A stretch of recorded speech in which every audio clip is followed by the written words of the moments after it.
क्या है, क्या दिक्कत है? नहीं, चलो हमारे पास वो आएंगे और सारी बातों से उनको भी परिचित करेंगे। अभी सरकार की पहली प्राथमिकता है कि जो हमने डायरेक्ट रिक्रूटमेंट की पिछले वर्ष लगभग, अगर हम एलिमेंट्री एजुकेशन की बात करेंगे, लगभग कोई 6,000 के आसपास पदों की सेंक्शन हमने प्राप्त की थी, जिसमें से लगभग कोई 3200 के आसपास जो बैच वाइज रिक्रूटमेंट हुई थी उनको नियुक्तियाँ भी दी जा चुकी है। इसके अलावा लगभग कोई 250 के आसपास हमारे चयन आयोग हमीरपुर में हमारे जो पद थे, और आप जानते कि किन कारणों से वहाँ पर पिछले साल 1.5 साल में आपकी रिक्रूटमेंट का प्रोसेस प्रारंभ नहीं हो पाया था। अब लगभग वो भी सारी बातें क्लियर है। तो जैसे ही मैं समझता हूँ ये हमारी दूसरी प्राथमिकता यही रहेगी कि 250 पदों की आपकी रिक्रूटमेंट का प्रोसेस प्रारंभ हो, इनकी नियुक्तियाँ हो। और इसी तरह से अगर आपको याद होगा, पिछले वर्ष एलिमेंट्री एजुकेशन में 6,000 पद थे हमारे खाली पिछली बारी जो डायरेक्ट रिक्रूटमेंट की थी, इसकी हमने सेंक्शन दी। हायर एजुकेशन के 1500 पद थे लेक्चरर्स के, जिसमें से आपके लगभग कोई 50% के आधार पर, यानी आपकी प्रमोशन के माध्यम से प्लस आपकी डायरेक्ट रिक्रूटमेंट के माध्यम से आपके लगभग कोई 700 पद हमने भरने थे।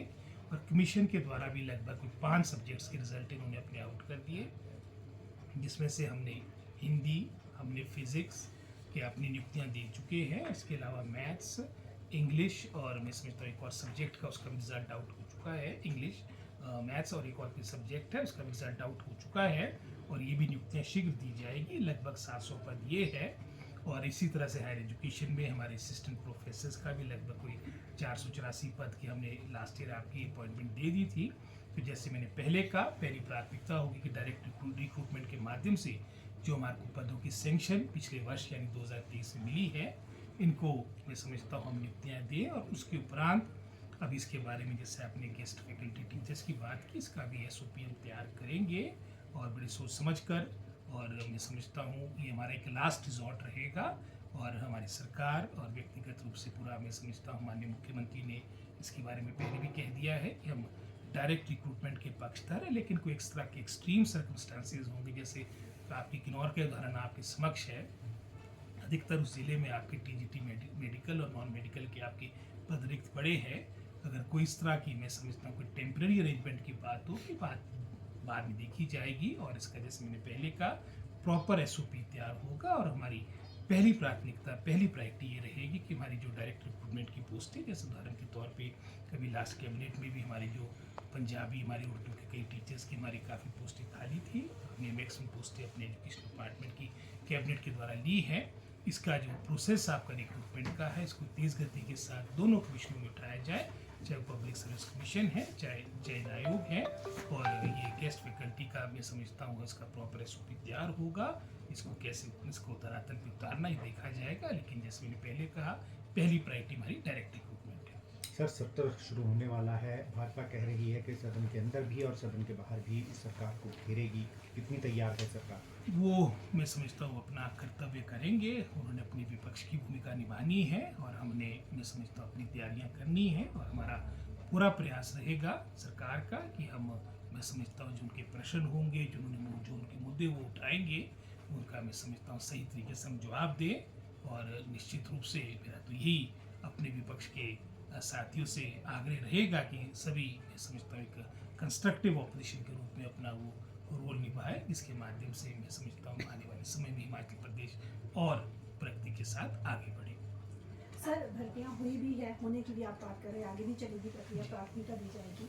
तो हमारे पास ऐसी कितनी वैकेंसीज हो गई है जो हमें इस तरीके से गेस्ट फैकल्टी की ज़रूरत पड़ गई है विभाग में? जैसे मैंने पहले कहा मैडम, इसका प्रॉपर अभी SOP तैयार होना है। और हमारी पहली प्रायोरिटी रहेगी कि जो हमने डायरेक्ट रिक्रूटमेंट की पोस्टें हमने पिछले वर्ष, इस वर्ष जो अभी सेंक्शन करवाई है कैबिनेट से, उनका मैं समझता हूँ रिक्रूटमेंट का प्रोसेस आपका पहले अपने मुकाम तक पहुँचे। अगर आवश्यकता होगी तभी हम इसमें आगे जाएंगे। और जैसे मैंने कहा, लास्ट रिजॉर्ट, और विशेषकर जो हमारे दुर्गम क्षेत्र है, चाहे हम चंबा की बात करें, चाहे हम उसमें किन्नौर की बात करें, चाहे हम और हमारे सिरमौर डिस्ट्रिक्ट की बात करें, अगर कोई इस तरह की विशेष परिस्थितियाँ होंगी, लेकिन इसके बारे में भी अभी प्रॉपर SOP आएगा, उसके उपरांत हम इसमें आगे बढ़ेंगे।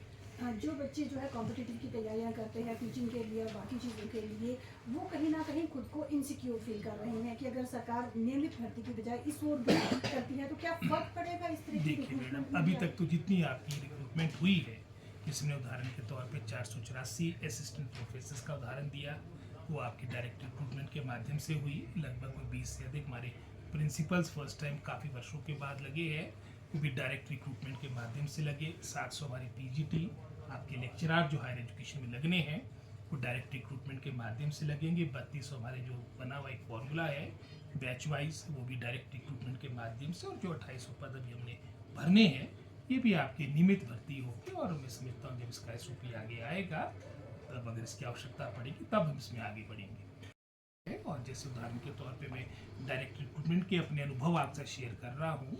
हम अपने से लाख प्रयास करते हैं कि जो हमारे दुर्गम ज़िले हैं, जैसे चंबा की बात हो, किन्नौर की बात हो, नियुक्तियाँ भी करते हैं, लेकिन जिस तरह से फिर वो एडजस्टमेंट की प्रक्रिया चल जाती है उसका कहीं ना कहीं दुष्प्रभाव बच्चों की पढ़ाई पे पड़ता है। वो भी कोई इस तरह की बाधा ना आए, वो मैं समझता हूँ सरकार के संज्ञान में है। लेकिन जैसे मैंने पहले कहा, पहली प्रायोरिटी हमारी डायरेक्ट रिक्रूटमेंट है। जिन पदों की हमने सेंक्शन दी है उसको धरातल पे उतारे, उनकी जो रिक्रूटमेंट का प्रोसेस है वो शीघ्र मुकम्मल हो।